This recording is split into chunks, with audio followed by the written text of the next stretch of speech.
Hello everyone. कैसे हैं आप सब लोग? उम्मीद करता हूँ अच्छे होंगे। वेल, डे वन का वीडियो उम्मीद करता हूँ आप सभी लोगों ने देख लिया होगा, जिसमें हम लोगों ने विद्युत की परिभाषा पढ़ी। घर्षण विद्युत से आप क्या समझते हैं, राइट? स्थिर विद्युत से आप क्या समझते हैं, ये तीन परिभाषाएं हम लोगों ने पढ़ी थी। इसके साथ साथ हम लोगों ने जाना था समान आवेश सदैव एक दूसरे को प्रतिकर्षित करते हैं, विपरीत आवेश सदैव एक दूसरे को आकर्षित करते हैं, राइट? फिर मुद्दा आया था हमारे सामने आवेश। ये आवेश होता क्या है? ये आवेश होता क्या है? तो इस आवेश को समझाने के लिए मैंने आपको कल 11th का कुछ बेसिक क्लियर किया था, जिसमें मैंने आपको परमाणु का जिक्र किया था, राइट? परमाणु की पूरी संरचना बताई थी। जिन लोगों ने नहीं पढ़ी, डे वन का वीडियो देख लें, है ना? परमाणु की पूरी संरचना बताई थी। परमाणु के अंदर नाभिक होता है, नाभिक में प्रोटॉन और न्यूट्रॉन होते हैं, और बाहर नाभिक के इलेक्ट्रॉन चक्कर लगाते हैं। ये सब मैंने आपको बताया था। तो ये पूरी कड़ी जब मैंने समझाई थी तो मैंने आपको बताया था कि जब दो वस्तुओं को आपस में रगड़ा जाता है तो किसी एक वस्तु से इलेक्ट्रॉन निकलते हैं और किसी दूसरी वस्तु पर पहुंचते हैं। जिस वस्तु से इलेक्ट्रॉन निकलते हैं उस पर हमेशा हाँ धनावेश आता है, और जिस वस्तु पर पहुंचते हैं उस पर हमेशा ऋणावेश आता है। ये बात हम लोग कल करके गए थे। मैंने कल जाते जाते बोला भी था आपको, किसी भी वस्तु पर अगर धनावेश है तो इसका मतलब वहां से कुछ इलेक्ट्रॉन निकल गए हैं, और अगर वहां से कुछ इलेक्ट्रॉन निकल गए हैं इसका मतलब वहां पर इलेक्ट्रॉनों की कमी आ गई है। अच्छा, अब वहां से निकल के जहां पहुंचे हैं तो वहां पे ऋण आवेश आ जाता है, तो इसका मतलब वहां पर सामान्य अवस्था से इलेक्ट्रॉन थोड़े से ज्यादा हो गए हैं। ये बात बताई थी। यानी मैंने आपको ये बताया था कि धन आवेश सदैव इलेक्ट्रॉनों की कमी को प्रदर्शित करता है, और ऋण आवेश सदैव इलेक्ट्रॉनों की अधिकता को प्रदर्शित करता है। ये बात कल तक मैंने आपको साफ तौर पे समझा दी थी। उम्मीद करता हूँ आप लोग समझ गए होंगे। जिन लोगों ने नहीं पढ़ा है, डे वन का वीडियो दोबारा देखें, अच्छे से समझें। पूरी टेबल वेबल सब बनवाया था, जिसमें मैंने आपको इलेक्ट्रॉन, प्रोटॉन, पॉजिट्रॉन, किस पे कितना आवेश होता है, कितना द्रव्यमान होता है, सब अच्छे से याद होना चाहिए। क्लियर? अब मैं आगे बढ़ता हूँ, आगे की कहानी कहता हूँ। अब आपके नोट्सों में बेटा अगला क्वेश्चन है, धनावेश और ऋणावेश से आप क्या समझते हैं? ठीक है, तो जो भी करना है आप नहीं करना है, मैं तो इशारा करूंगा। वैज्ञानिक थे बेंजामिन फ्रैंकलिन। कौन? हाँ, बेंजामिन फ्रैंकलिन।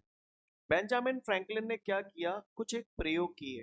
कुछ एक प्रयोगों में उन्होंने क्या किया, अलग अलग वस्तुएं ली, उनको रगड़ा, और रगड़ने के बाद किस वस्तु पर कौन सा आवेश आया ये उन्होंने प्रयोगात्मक रूप के आधार पर बताया। तो प्रयोग के तौर पर उन्होंने क्या किया, एक कांच की छड़ ली। काय की छड़ ली? कांच की छड़।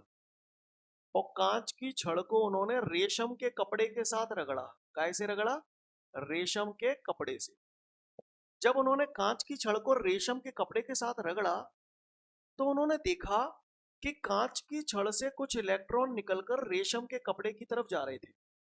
कांच की छड़ से कुछ इलेक्ट्रॉन निकलकर रेशम के कपड़े की तरफ जा रहे थे। अब आप ही बता दो, कांच की छड़ से कुछ इलेक्ट्रॉन निकलकर रेशम की तरफ चले गए तो कांच की छड़ पे कौन सा आवेश आ जाएगा? हाँ, धनावेश। जिससे इलेक्ट्रॉन निकलते हैं उस पर हमेशा धनावेश आता है, राइट? तो इस पे धनावेश आ जाएगा, और रेशम के कपड़े पे पहुंच गए तो इस पे ऋणावेश आ जाएगा। क्लियर? यानी इससे एक इलेक्ट्रॉन निकला है तो यहाँ प्लस का वन ही, यहाँ माइनस का वन ही। समझ पा रहे हैं? अगर दो इलेक्ट्रॉन निकलते तो यहाँ प्लस का टू ही, यहाँ माइनस का टू ही। क्लियर? पांच इलेक्ट्रॉन निकलते तो यहाँ से प्लस का पांच ही, है ना? समझ पा रहे हैं मेरी बात को? यहाँ पर प्लस का पांच ही, यहाँ पे माइनस का पांच ही। उम्मीद करता हूँ समझ पा रहे होंगे मेरी बात को। क्लियर? तो साइंटिस्ट बेंजामिन फ्रैंकलिन ने जब कांच की छड़ को रेशम के कपड़े के साथ रगड़ा तो उन्होंने देखा कि कांच की छड़ से कुछ इलेक्ट्रॉन निकलकर रेशम के कपड़े की तरफ गए। तो ऐसा करने से अब आप ही बता दो, कांच की छड़ पे कौन सा आवेश आएगा? धनावेश। और रेशम के कपड़े पे ऋणावेश। तो यहीं से उन्होंने परिभाषा बना दी कि जब कांच की छड़ को रेशम के कपड़े के साथ रगड़ा जाता है तो कांच की छड़ पर जो आवेश उत्पन्न होता है उसे धनावेश कहते हैं। बात समझ में आ रही है? ऐसे ही फिर उन्होंने और भी कुछ चीजें ली। जैसे उन्होंने लिया एक एबोनाइट की रॉड। क्या लिया उन्होंने? एबोनाइट की रॉड। एबोनाइट एक पदार्थ होता है। इस दुनिया में बहुत सारे पदार्थ होते हैं, जैसे रेत, सीमेंट, गिट्टी, ये सब अलग अलग पदार्थ हैं। वैसे एबोनाइट भी एक पदार्थ है। एबोनाइट की छड़ को उन्होंने फर के साथ रगड़ा। काय के साथ रगड़ा? फर। फर मतलब समझते हो? बिल्ली की खाल जैसा होता है, गुदगुदा। फर। टेडी बियर, टेडी बियर काय के बनाए जाते हैं? फर के बनाए जाते हैं। क्लियर? फर गुदगुदा होता है ना, ऊन जैसा गुदगुदा। तो उन्होंने देखा एबोनाइट रॉड को जब फर के साथ रब किया जा रहा था, फर के साथ रगड़ा जा रहा था एबोनाइट रॉड को, तो उन्होंने देखा फर से कुछ इलेक्ट्रॉन निकल रहे थे और एबोनाइट की तरफ जा रहे थे। जब फर से इलेक्ट्रॉन निकल रहे हैं तो इसका मतलब इस पे कैसा आवेश, धन आवेश। एबोनाइट पे जा रहे हैं यानी इस पे कौन सा आवेश, ऋण आवेश। सीन क्लियर है। तो उन्होंने परिभाषा दे दी कि एबोनाइट रॉड को जब फर के साथ रगड़ा जाता है तो एबोनाइट रॉड पे जो आवेश उत्पन्न होता है उसे ऋण आवेश कहते हैं। क्या मैं उम्मीद करूं हम लोग समझ गए। उसने पूछा है, हमसे पूछा जा रहा है नोट्सों में, धनावेश एवं ऋणावेश से आप क्या समझते हैं, समझाइए।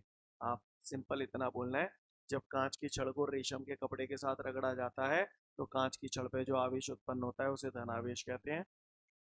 ऋणावेश की परिभाषा, जब एबोनाइट रॉड को फर के साथ रगड़ा जाता है तो एबोनाइट की रॉड पर जो आवेश उत्पन्न होता है उसे ऋण आवेश कहते हैं। क्लियर। अच्छा, कोई ठेका नहीं है कि ऋण आवेश ऐसे ही बोलूं, ऐसे भी बोल सकता हूं। जब कांच की छड़ को रेशम के कपड़े के साथ रगड़ा जाता है तो रेशम के कपड़े पर जो आवेश उत्पन्न होता है उसे ऋणावेश कहते हैं, ऐसे भी बोल सकता हूँ। क्लियर है। तो क्या मैं उम्मीद करूं धनावेश और ऋणावेश की परिभाषा हम लोग अच्छे से समझ गए हैं। जल्दी से फटाफट वीडियो को पॉज करके पढ़ लो, फिर हम आगे बढ़ेंगे, ठीक है ना।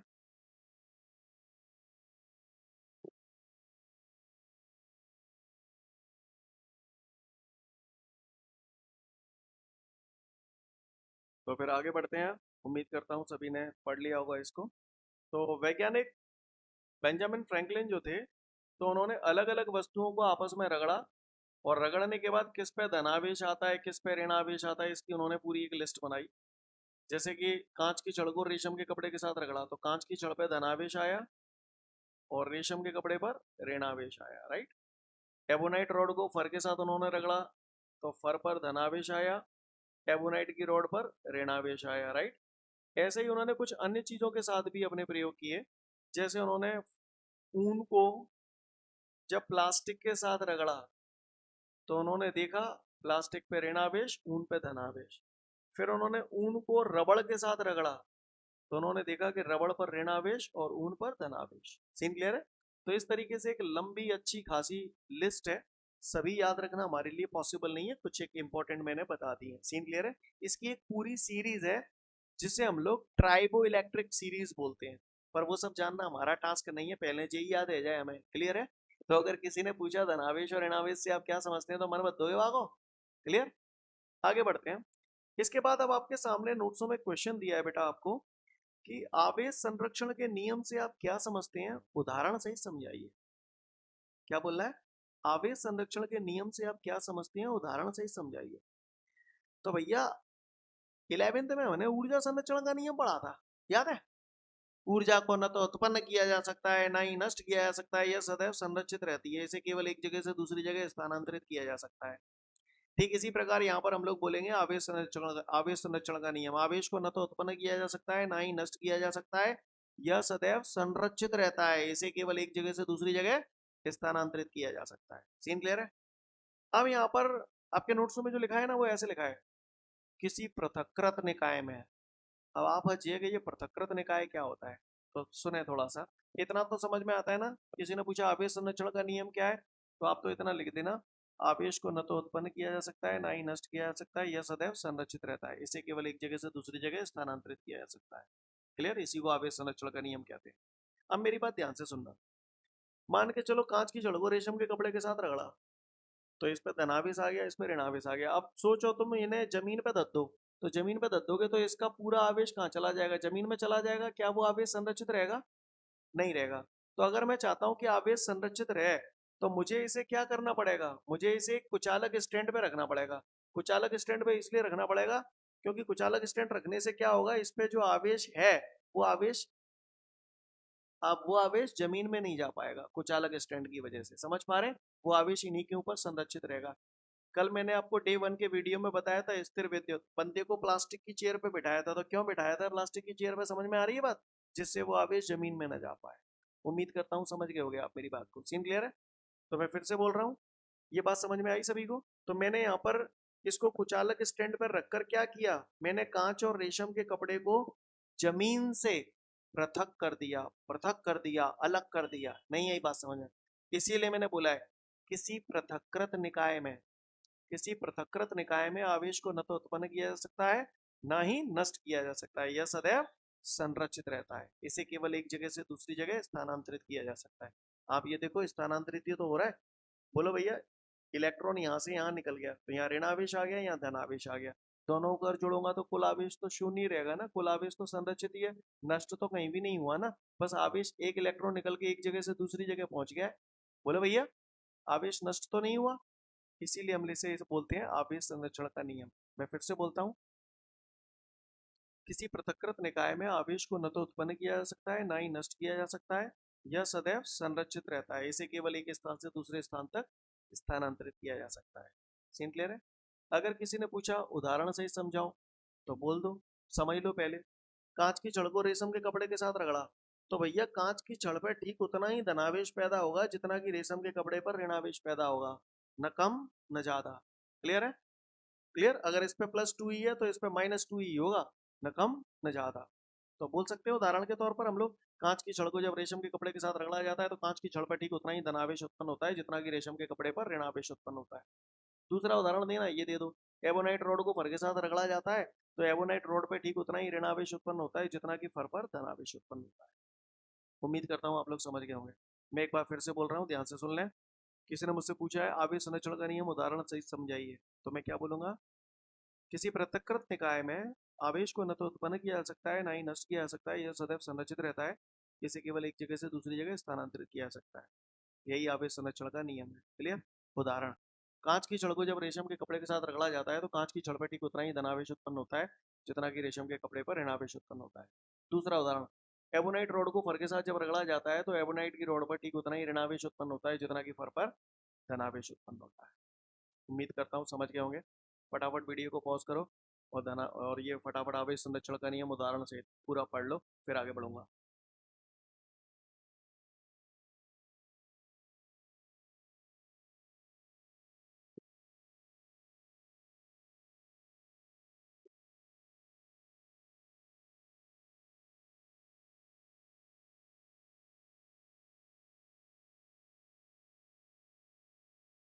उम्मीद करता हूँ हो गया होगा सभी का। इसके बाद अगला क्वेश्चन है हमारे सामने, मूल आवेश से आप क्या समझते हैं? क्या मूल आवेश से आप क्या समझते हैं?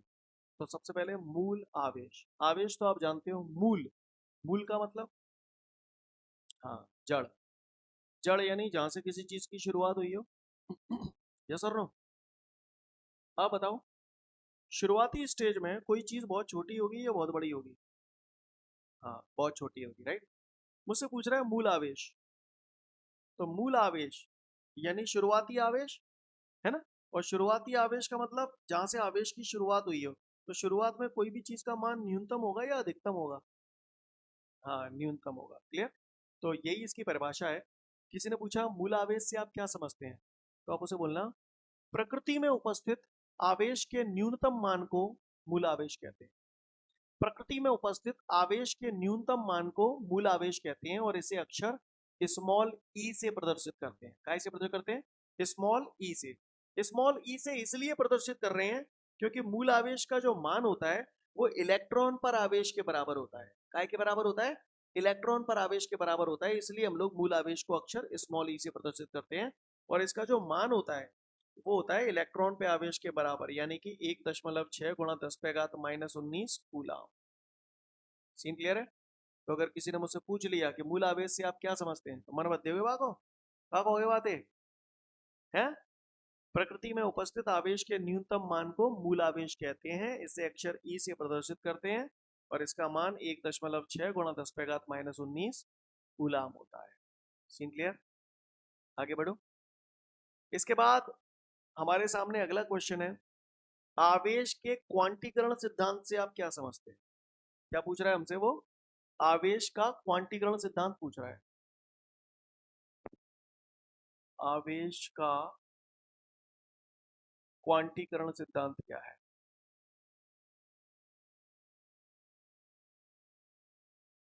क्लियर? या इस आवेश का क्वांटीकरण सिद्धांत से आप क्या समझते हैं पूछ रहा है आपसे। इस क्वेश्चन को कई बार ऐसे भी पूछ लेता है, आवेश की परमाणुकता से आप क्या समझते हैं?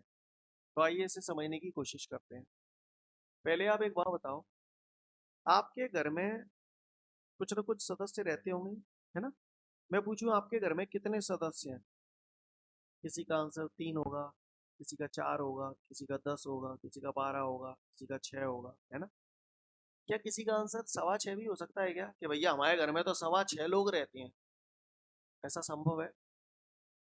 हाँ, ऐसा बिल्कुल भी संभव नहीं है। कोई बोले हमारे घर में 8.75 लोग रहते हैं, 8.75, संभव है?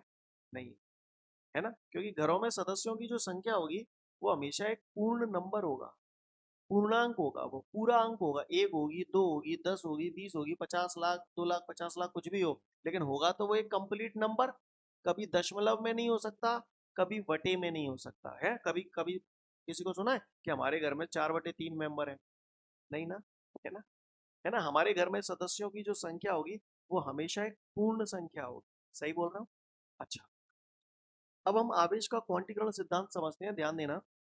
भैया अभी आप बोल रहे थे कांच की छड़ को रेशम के कपड़े से रगड़ दो तो कांच की छड़ पे जो आवेश उत्पन्न होता है वो धनावेश, रेशम के कपड़े पर ऋणावेश।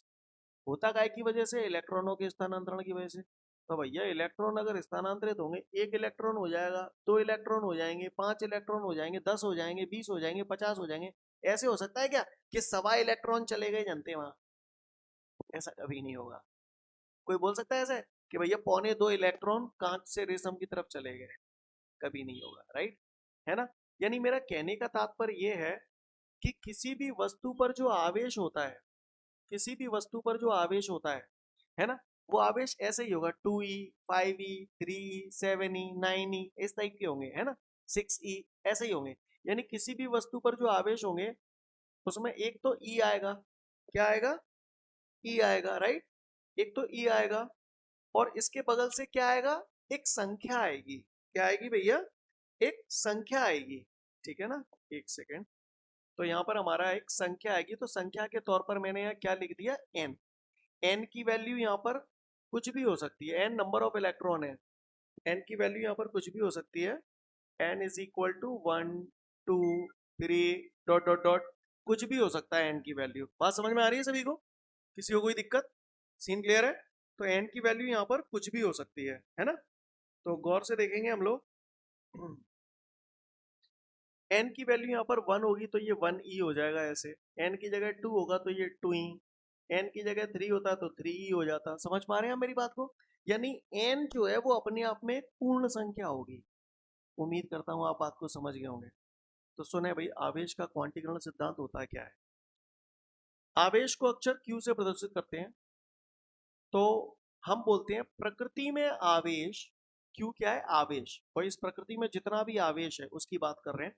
तो आवेश के क्वांटीकरण सिद्धांत के अनुसार प्रकृति में आवेश सदैव, ई क्या है? मूल आवेश। अब यार 2 मिनट पहले पढ़ा था आपने, मूल आवेश का मान इतना होता है, बोलो भैया।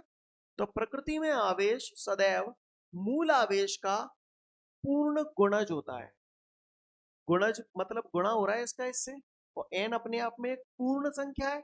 तो इसीलिए मैंने बोला है आवेश के क्वांटीकरण सिद्धांत के अनुसार प्रकृति में आवेश सदैव मूल आवेश का पूर्ण गुणज होता है। क्या मैं उम्मीद करूं समझ गए आप लोग? उम्मीद करता हूं समझ गए होंगे। यहां पर ये जो सूत्र लिखा है Q बराबर एन ई, बिल्कुल घुटा घुटाया याद होना चाहिए। इसमें यहाँ पर प्लस माइनस भी आता है, Q बराबर प्लस और माइनस, Q बराबर प्लस माइनस एन ई। यहाँ पर जब भी हम सवाल हल करते हैं तो हमें प्लस माइनस रखने की जरूरत नहीं है। प्लस माइनस केवल हमें इशारा करते हैं।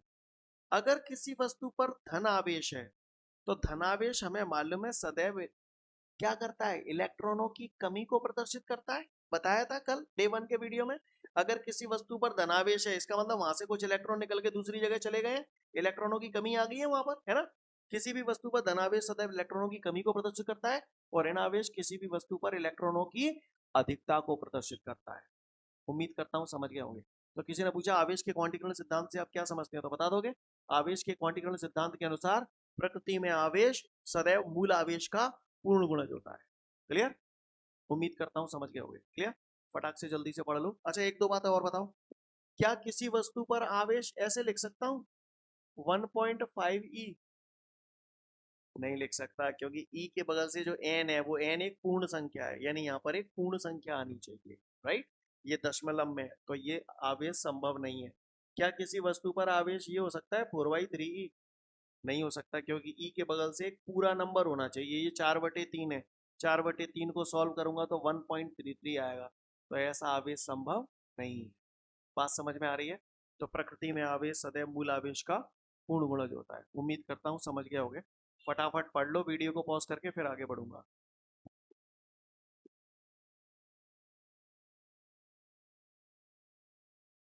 उम्मीद करता हूँ हो गया होगा सभी का। इसके बाद अब हम लोग आगे बढ़ते हैं। अगला वो मुझसे बोल रहा है, एक सवाल है, एक वस्तु पर 1.6 कूलाम का ऋण आवेश है। तो आवेश को हम क्यू से प्रदर्शित कर रहे हैं। वो कह रहा है एक वस्तु पर 1.6 कूलाम का ऋण आवेश है। अब आप बताओ, किसी वस्तु पर ऋण आवेश है तो इसका मतलब उस पर इलेक्ट्रॉनों की कमी है या इलेक्ट्रॉनों की अधिकता है? हाँ, अधिकता है। तो वो यही तो पूछ रहा है। एक वस्तु पर 1.6 कूलाम का ऋण आवेश है तो उस वस्तु पर सामान्य अवस्था से कितने इलेक्ट्रॉन अधिक है? कितने इलेक्ट्रॉन अधिक है, यानी इलेक्ट्रॉनों की संख्या पूछ रहा है, नंबर ऑफ इलेक्ट्रॉन पूछ रहा है, एन का मान पूछ रहा है, नंबर ऑफ इलेक्ट्रॉन। फिर से बोल रहा हूं, वो कह रहा है एक वस्तु पर 1.6 कूलाम का ऋण आवेश है तो उस पर सामान्य अवस्था से कितने इलेक्ट्रॉन अधिक है। तो चलिए देखते हैं। क्यू एन संबंध हमें मालूम है, क्यू और एन में क्यू बराबर एन ही। बोला भैया वाला ही ताजा ताजा पढ़िए आवेश के क्वांटिकल सिद्धांत के अनुसार। बोला भैया एन निकालना है तो ई नीचे ले जाऊं, तो एन बराबर क्या हो जाएगा, क्यू अपॉन ई। बोला भैया तो एन बराबर क्यू कितना है अपने पास 1.6। ई मूल आवेश है, मूल आवेश का मान आपने पढ़ा था भैया थोड़ी देर पहले, 1.6 गुणा 10⁻⁻19 कूलम।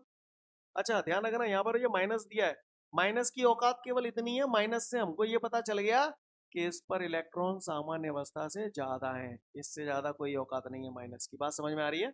तो माइनस से हमें इलेक्ट्रॉनों की कमी या ज्यादा का पता चल जाता है, राइट। तो माइनस है तो ज्यादा है, प्लस होता तो कमी होती, राइट। तो 1.6 से 1.6 कट गए, 10⁻⁻19 नीचे से ऊपर ले जाऊंगा तो प्लस का हो जाएगा, तो एन बराबर हमारा हो गया 10⁻19।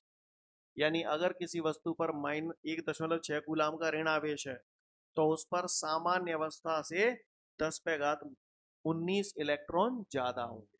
उम्मीद करता हूं समझ गए होंगे आप लोग। वीडियो पॉज करके उतार लो फटाफट, फिर आगे बढ़ूंगा।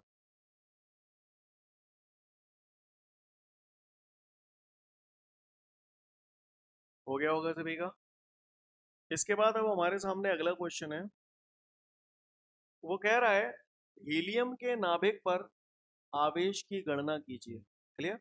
और उसने ब्रैकेट में आपको दे भी रखा है सवाल में, Z बराबर 2 और A बराबर 4, है ना।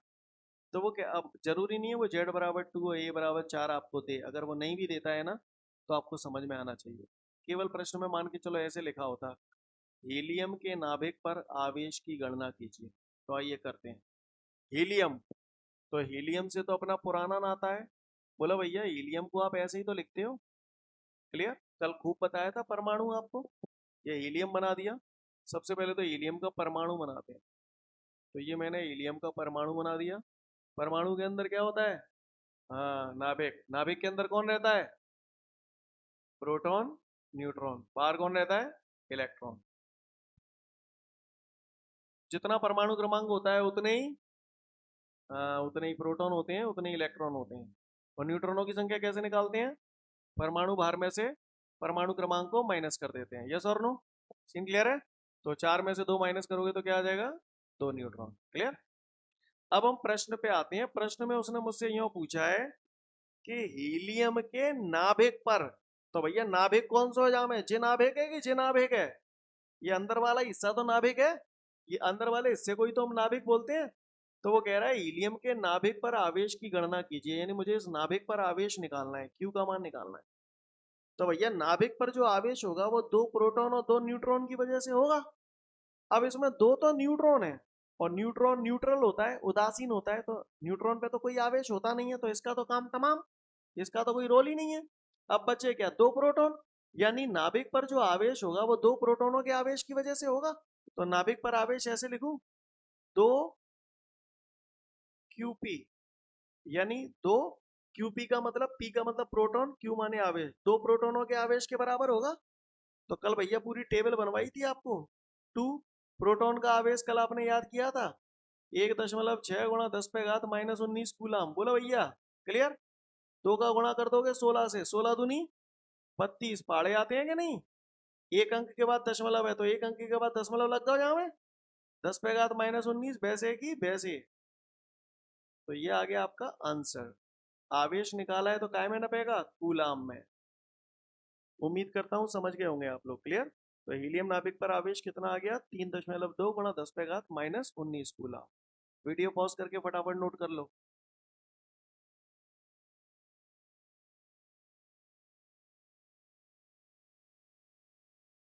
तो उम्मीद करता हूँ हो गया होगा सभी का। ठीक है, तो जितना भी करा दिया उतना कल अच्छे से पढ़ के आइएगा, फिर आगे बढ़ेंगे। अब देखेंगे हम लोग आवेश का मात्रक क्या होता है, एसआई पद्धति में क्या मात्रक है, सीजीएस पद्धति में क्या मात्रक है, ये सारी चीज़ें देखेंगे, कूलाम का नियम वगैरह देखेंगे। क्लियर? तो जितना भी मैंने करा दिया उतना अच्छे से पढ़ के आए।